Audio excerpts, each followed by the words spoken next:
On today's show, the Hawks have their three-game winning streak snapped at the hands of the Pelicans, and unfortunately, Saddiq Bey goes down with an injury in the fourth quarter. We'll get into all of what transpired in the game, the latest on Saddiq's injury, and much more, and all of that is on the way. You are Locked On Hawks, your daily Atlanta Hawks podcast, part of the Locked On Podcast Network. Your team every day.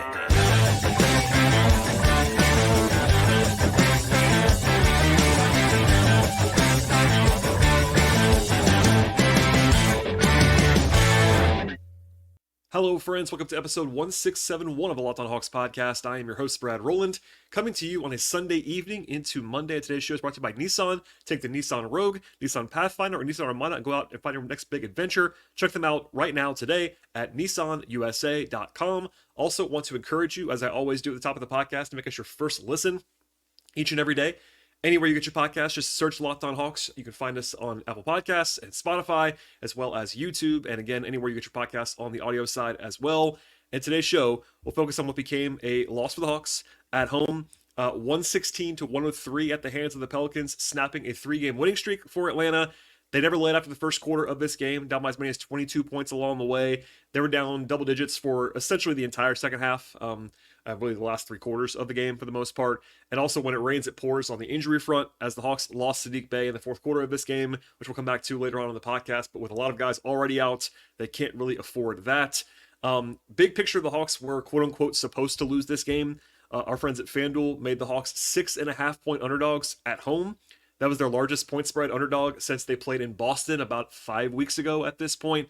Also the first time that the Hawks have seen a team on the other side of the floor that was both good, and the Pelicans are good, obviously. After this win, they're 39-25 this year, and also reasonably healthy, because the Hawks have played some pretty good teams recently, the Knicks, the Cavs, etc., but those teams were all banged up. The Pelicans were basically at full strength or close to it. In this one, only Dyson Daniels was out of the rotation guys, and they looked the part in this game, did the Pelicans, whereas the Hawks were missing, of course, Trae Young, Jalen Johnson, Onyeka Okongwu, Kobe Buffkin, and then basically a quarter of Saddiq Bey at the end of the game as well. DeJounte Murray was on the injury report coming in with a calf contusion, ended up playing and playing his normal workload, so not hopefully a concern there.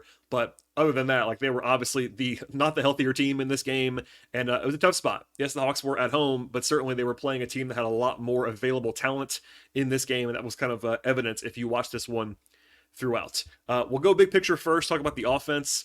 It was never particularly impressive in any meaningful way until the fourth quarter on offense, when it wasn't quite garbage time, but it wasn't like terribly competitive either. The Hawks were never within 12 points or less in that fourth quarter.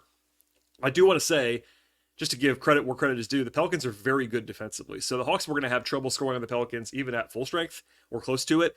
And the Pelicans are a top 6 team in the league this year in defensive rating before tonight, and that number will improve based on tonight. Their perimeter defense in particular is elite. While they have some trouble up front, Zion's not a great defender necessarily, neither is Valanciunas. Their perimeter guys are fantastic. Herb Jones is one of the best guys in the league. He's a total menace on the perimeter. Jose Alvarado off the bench is fantastic. Trey Murphy is long and good defensively. Najee Marshall, even an unsung guy, very good defender. So they threw a lot of things at the Hawks in this game, and they were effective.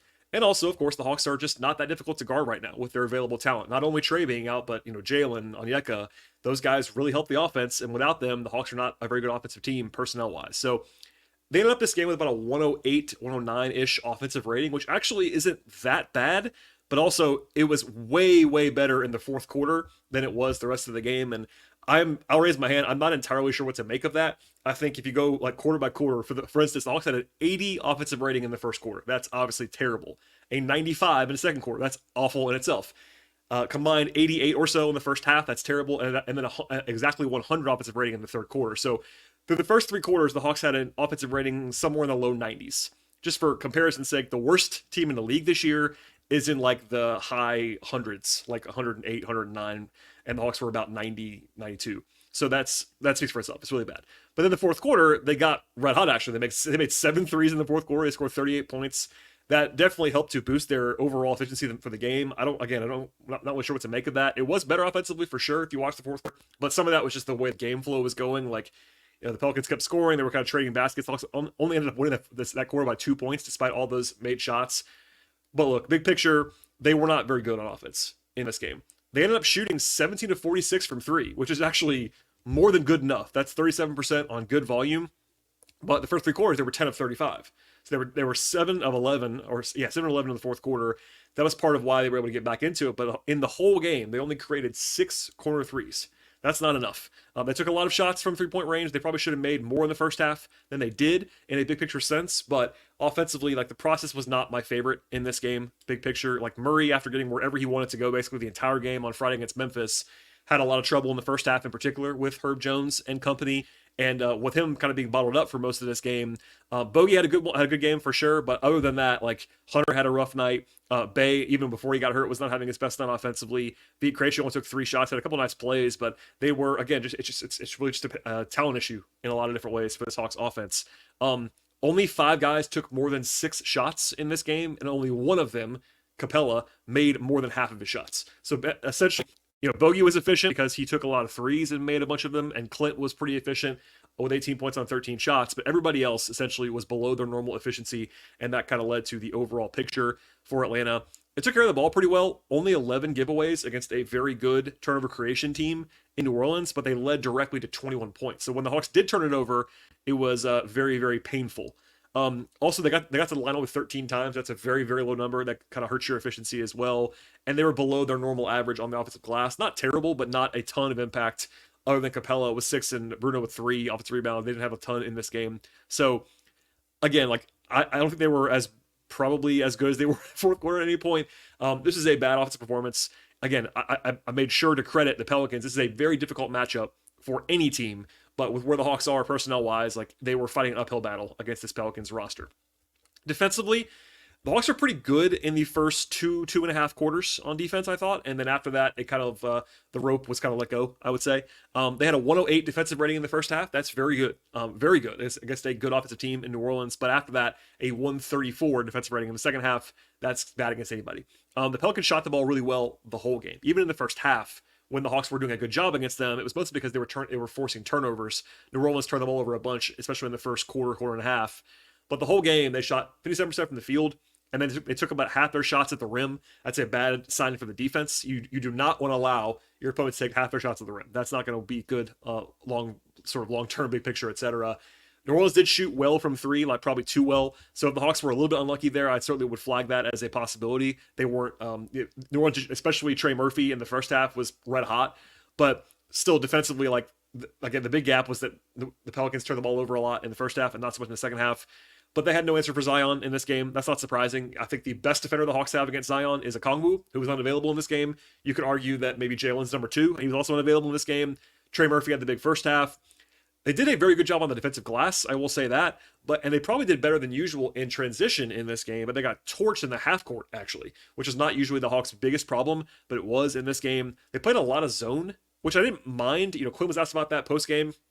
He kind of noted that, it's like they tried it and then the Pelicans kind of figured it out and they took it away, which I think is correct in a lot of different ways. So, that is kind of it. That kind of is what it is at this point in time. But defensively, they did a admirable job for most of this game, and the Hawks have been better defensively in recent days. Part of that's personnel. They've also just been playing good defense, but that kind of led them astray in the second half. And even when the offense kind of came alive to some degree at the end, it was not enough to bridge the gap in what became. I'm not sure this game was more lopsided than this, but it certainly wasn't closer than this. The Hawks were down 12 or more the whole fourth quarter, and they were on the wrong side of this one for the most part. So, the Hawks are not going to win every game right now, and that's kind of the personnel that's available to them. But kudos to the Hawks on winning three games in a row. I think it got spun a little bit.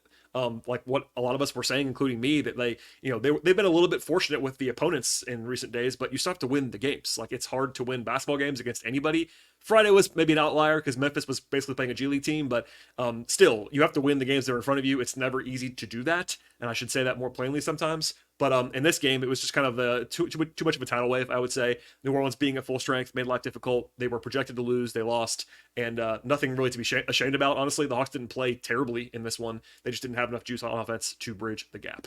All right, we'll have more on this game coming up when it comes to the game flow, more on Saddiq Bey and the injury there, as well as my player evaluations at the end of the podcast. But first, a word from our sponsors on the show. Today's show is brought to you by Nissan. Are you the kind of driver that likes to push things a little bit further when you are behind the wheel? Do you ever happen to wonder what adventure could be around the next corner when you're driving? Our friends at Nissan have a lineup of SUVs with the capabilities to take your adventure to the next level. And the 2024 Nissan Rogue is perfect for city drives and for great escapes alike. It has a class exclusive Google built-in that's your always updating assistant to call on for almost anything available to you. Gone are the days of connecting your phone because Google Assistant, Google Maps, and Google Play Store are built right into the 12.3-inch HD touchscreen infotainment system with the Nissan Rogue. And the 2024 Rogue is perfect midsize crossover for your next big adventure. And also, the lineup is incredible with Nissan. It also includes the 2024 Nissan Pathfinder, which seats up to 8 people. Also has expansive cargo capacity along with advanced available 4x4 capability. It also has 284 horsepower, up to 6,000 pounds of towing. When adventure calls, the Pathfinder is going to be there to answer that call. Take the Nissan Rogue, Nissan Pathfinder, Nissan Armada, and go out and find your next big adventure. Shop nissanusa.com. One more time, that is nissanusa.com. All right, to the game flow in this one of my observations throughout this contest. The Hawks started to beat Krejci in place of Jalen Johnson again. It went pretty well on Friday. You could kind of see all of the positives and negatives in this game. Veet is a limited player in some respects, but he is someone that the Hawks can rely on to at least drive the ball, break the paint, and move the ball as a passer, which is why that theory was kind of be in place right now. And just realistically, they're shorthanded, obviously. That's kind of the reason for that. But defensively, they had Saddiq Bey on Zion for the most part in this game, beat Krejci on Brandon Ingram. They used Hunter on Ingram a lot when he came in the game, unsurprisingly. It was pretty tight early on. Both teams kind of failed to get going on offense for different reasons. The Pelicans shot the ball well, turned the ball over a lot. The Hawks made their first 2 threes in this game, but then also started only 6 of 23 from the field. DeJounte was 0 of 6 in the first quarter with Herb Jones draped all over him. And I'll say this now, I saw this come through post-game as well. DeJounte rightly credited Herb Jones, and Herb Jones is a monster. And, the Pelicans usually use Herb Jones on Trey because Trey is the primary guy. But Herb Jones on DeJounte, it's not DeJounte's fault, and he got better as the game went along as well. But they were able to load up to DeJounte. And that's one of the limitations right now, that they only have one of the 2 guards, is that if you're only having to focus on one guy, you could throw length at him in the way they did with Jones and Marshall and even Alvarado, who's not huge, but is certainly pesky. That made life hard from the outset for Atlanta. Also, Hunter had a rough start as well. 10 guys played for Atlanta in this game, but very little of Wes Matthews, only 4 minutes, and it was all in the first half. Trent Forrest played only 7 minutes in this game, so kind of the usual cast of characters, and we'll come back to that more later on. They were down 6 at the end of the first quarter, and honestly, that felt like a good result, because the Hawks, yes, they're down 6, but they were 8 of 30 from the field in the first quarter with only 2 free throw attempts. So they got a lot of shots to the rim, but they didn't make any of them. And to be down only 6 then was actually probably fortunate, I would say. They had the advantages in the turnover battle and the rebounding battle at that point in time, but then the Pelicans broke it open to open the second quarter. And from that point forward, the Hawks were essentially well behind the 8 ball the rest of the game. An 18-4 run by the Pelicans to open the second quarter. The Hawks down by 20 points by the middle of the second. And, it wasn't over at that point. I'm not saying that. But the Hawks were essentially only able to get it to like 12 or 13 from that point forward. It was like they were down, and at that point, you need to have a big run to actually just get back into the game, much less to win it. And that run kind of never came. They chipped away some. We'll talk about that as we get going here. But there was a timeout in the middle of that run by the Pelicans. Didn't really stop anything. Offensively, it was just dire. I know I gave the numbers earlier, but through a quarter and a half of this game, the Hawks had 24 points in 18 minutes on 38 possessions. So that speaks for itself. 24 points in 18 minutes is horrible. I think everybody knows that. But just, even more granular than that, they scored 0.63 points per possession. That is untenable. They were shooting very poorly from the field, from 3. Murray and Hunter combined to shoot 0 of 14 in the first quarter and a half of this game. They weren't getting all the way to the rim. Lots of floaters, lots of mid-rangers, and some contested threes. Bad combination there. Mercifully, the Hawks did roll over and kind of get things going a little bit. They tried some zone, as I mentioned before, made the Pelicans slow down a little bit. It chipped away a little bit. They got back within 11 at halftime. They actually scored their only good stretch of offense until the fourth quarter was the end of the first half. They had 18 points in about 6.5 minutes. And mostly that was keyed by hitting 4 threes. They were 4 of 6 from 3 in that period. And it's kind of a good reminder, like if you watch this game, kind of track it throughout the contest, the Hawks only had good offense going when they made their threes. And that's kind of the reality. They only have one guy right now in Murray that breaks guys down off the dribble. And a lot of the other supporting pieces, whether it be Bogey, even Hunter, Bay, they are, Garrison especially, they're reliant on 3-point shooting. So like they're just even more reliant on that than usual right now. And that was very evident in this game. When the Hawks made threes, they were able to kind of score at a reasonable level. When they didn't, that was kind of it. Even with the late charge, the offense was kind of, dire in the first half, as we talked about before. Bogey had a good half with 13 points, but that was kind of it. And again, just to say it one more time, they were pretty good defensively in the first half. Unfortunately, they're down 11 points despite a good defensive half because they were that bad on offense. But in the second half, I should say, it flipped. But not right away. While the second half was much more offensive focused on both sides, it didn't start right away. In fact, the two teams combined to score 12 points in the first 6 minutes. It was 6-6. They couldn't make a shot on either side. The Pelicans actually went small. It didn't actually work that well. The highlight of the night, in some ways, was Vit Krejci going behind the back and then having a wraparound assist to Capella for a dunk that made the rounds. That was kind of a fun play by Vit. But within a few minutes, they were down by 15 again. The Hawks were. They actually had 50 points in 30 minutes to start the game. That's just, whew.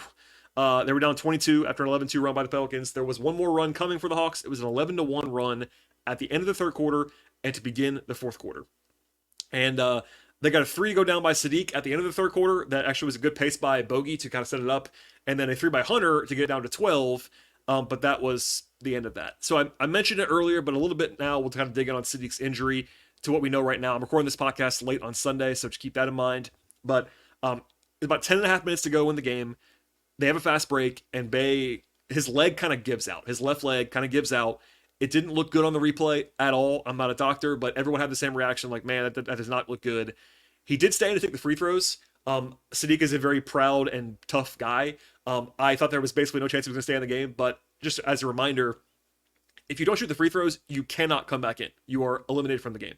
Now, again, I rolled my eyes a little bit because I think there was no way he was going to come back in the game, but he stayed in, made one of two, went to the locker room right away. He was in clear pain. He was not putting really any weight on that leg. He was limping off on his own power, which is probably a good sign, but quickly the Hawks officially ruled him out with what they're calling a, quote, hyperextended left knee. Hopefully that is all it is, but we will see. They'll be doing some more examination on this. Quinn asked after the game, basically said everybody saw the play and hopefully he's okay, kind of thing. So TBD. I think the Hawks will almost certainly do an MRI. We might not know that until at least Monday. The Hawks don't play again until Wednesday on the road, but they will certainly have a practice between now and then, and they have to travel on Tuesday. So TBD on a timeline for an update, but something will probably come through on Saddiq in the next day or two. But just as a reminder, Saddiq Bey, he has some foibles for sure. This year he's had a bad shooting season, but he's really tough. Saddiq has been one of the most durable players in the entire NBA since he came into the league. He missed one game before this year. He missed 5 games last year, but he played every game his second season, and he missed 2 games his rookie year. So he's missed 8 games in almost 4 total seasons. That's pretty impressive for a guy who plays a lot of minutes. He's obviously, of course, he's big and physical and strong, but durability is not always about that either. So he's a really tough guy, likes to play. So that's a brutal beat for anybody, but especially for a guy who's like basically never gets hurt. The hope would be that, of course, Jalen Johnson is back pretty soon.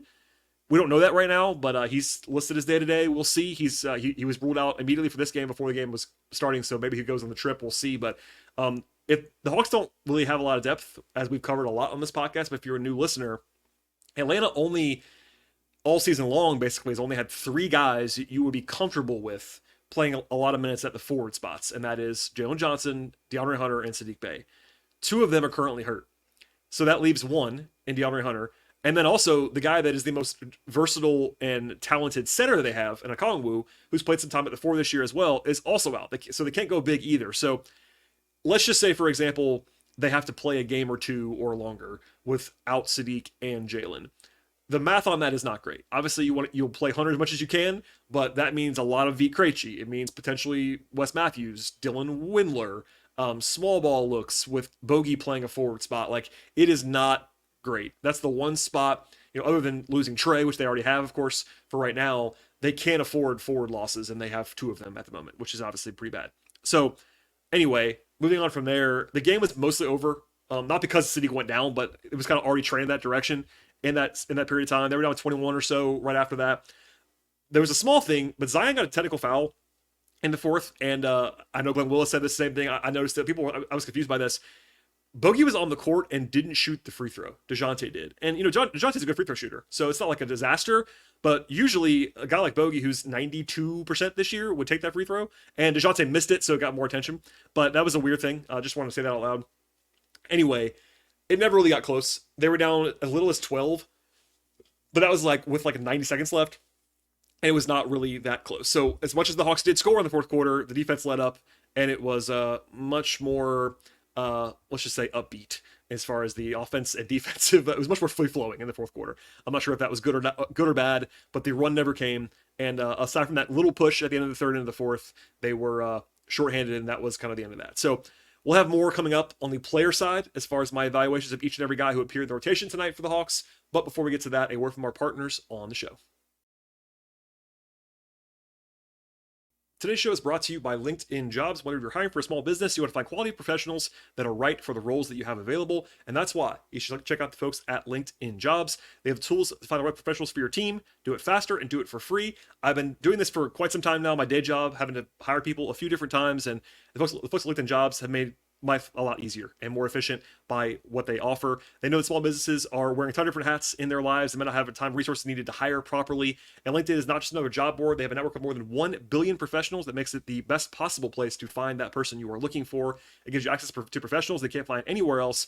And LinkedIn does all that work while making the process easy and intuitive for you. Hiring is much easier when you have that many qualified candidates available. It's so easy, in fact, that 86% of businesses get a qualified candidate within 24 hours, and they're also helping to find ways to make the process easier for you. And 2.5 million small businesses use LinkedIn Jobs for hiring purposes. Post your job for free by going to linkedin.com/lockedonnba. One more time, that is linkedin.com/lockedonnba. Terms and conditions apply. All right, and to the player evaluations in this contest. Again, 10 guys played.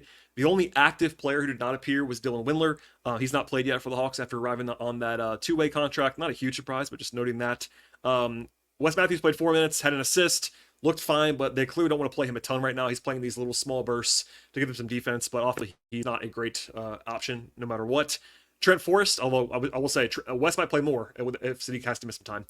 Trent Forrest, 7 minutes, had a rebound, had a foul. Offensively, he obviously is not DeJounte, so when DeJounte sits, the offense is hurt by that. That's not breaking news. I thought Trent did okay, but obviously the offense takes a nosedive without DeJounte available right now. Garrison Matthews played 19 minutes, had 2 points, 4 fouls, actually, was very hyper-aggressive, took 2 threes, missed them both. Not his best work, I didn't think, from Garrison in this game. He wasn't disastrous, but he wasn't very good either. Bruno had 6 points, 11 rebounds, 2 steals and 3 blocks in 22 minutes. It's actually impressive for Bruno.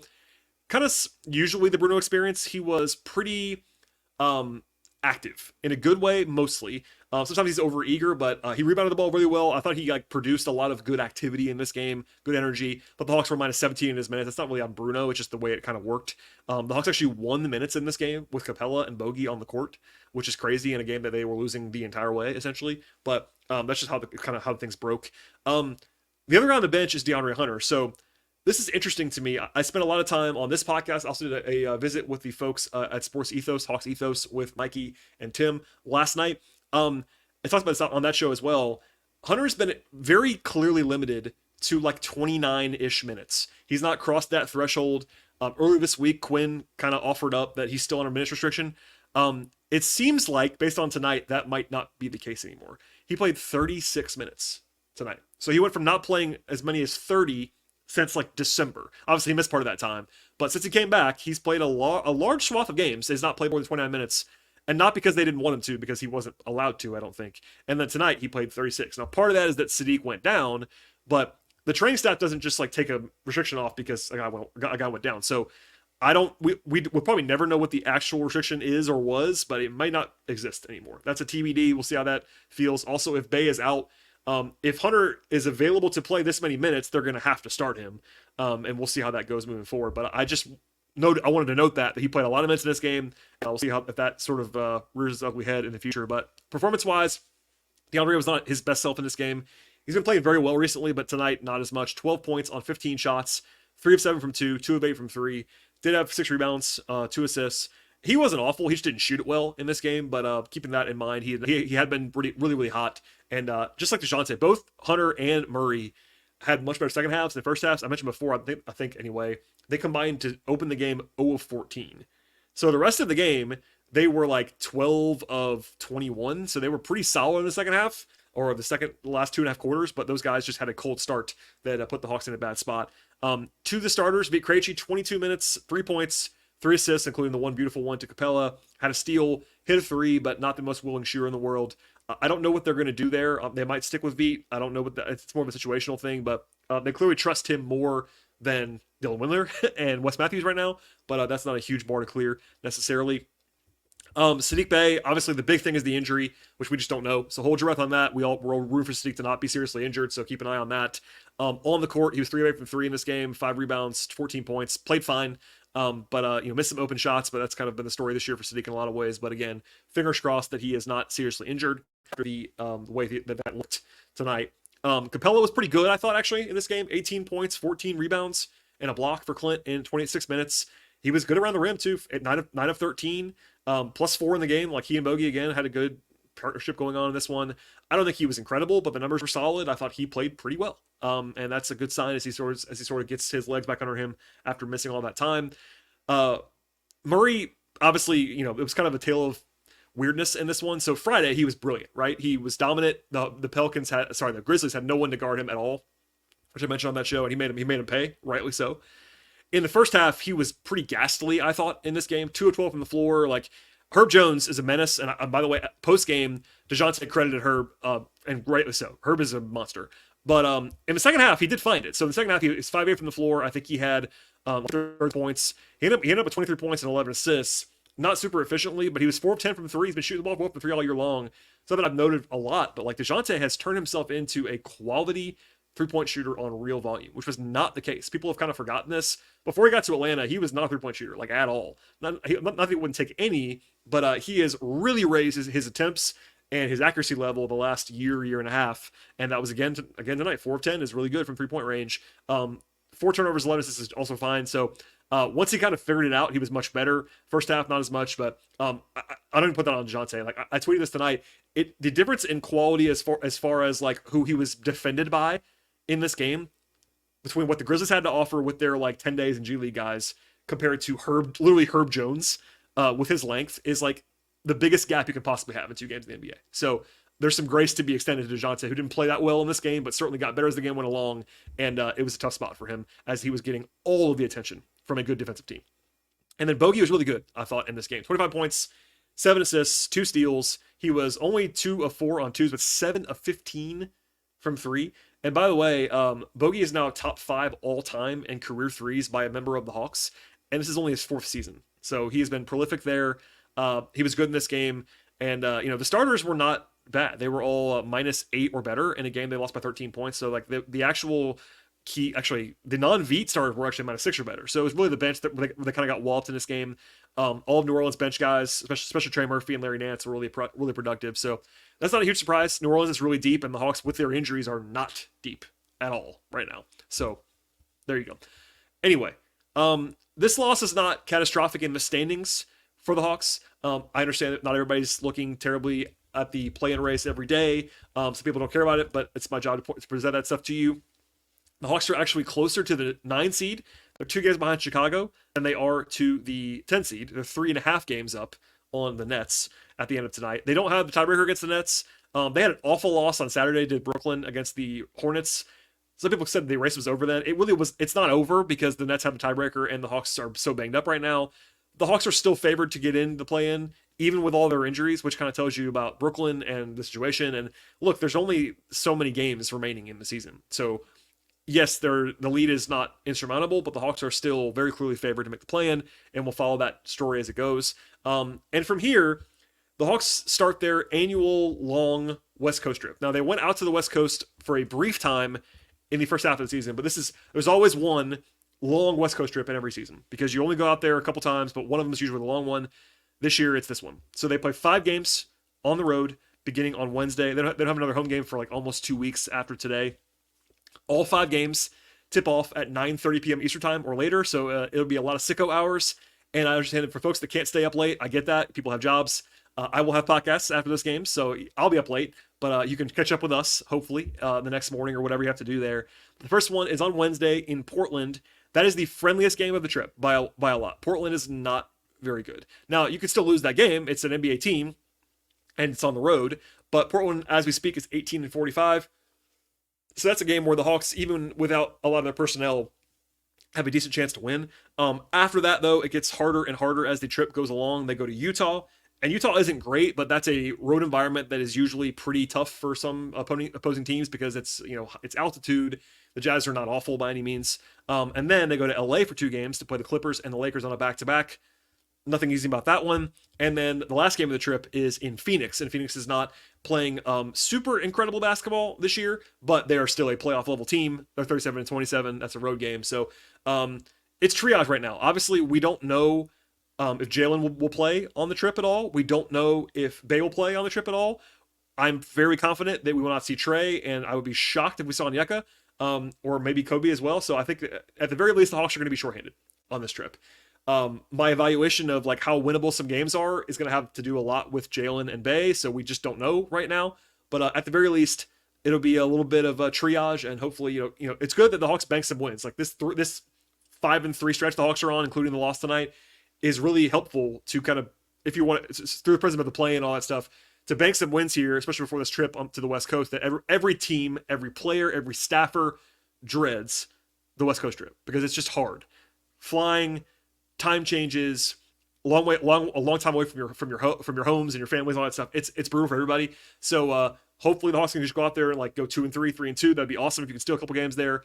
Just avoid an 0-5. That's probably the biggest thing. But stay tuned. We'll have full coverage of that as we go. I will have at least one show between now and the game on Wednesday. Kind of a long-ish break between the early game Sunday and the late game. I think it's a 10:30 start on Wednesday against Portland. So I'll have some content between then. So I'm not sure exactly when it's going to drop, but please subscribe to the podcast anywhere you find your podcasts, and honestly, do it multiple times. If you want to subscribe on Apple and Spotify and Pocket Casts and YouTube and auto download, I would very much appreciate all of that support very much. Please leave ratings and reviews and share the podcast. Tell your friends about the show as well. Follow the show on Twitter at Locked On Hawks. You can also follow me on Twitter at BT Rowland. I also write about the Hawks on a regular basis at patreon.com/BT Rowland. If you are a audio listener, aka not on YouTube, you will also find some bonus content from the folks at Locked On Sports Atlanta. The postcast they do after most games is going to be in that feed as well. So just some bonus content, nothing less from me whatsoever, just some extra stuff that you can find in the audio feeds if you are looking to do so.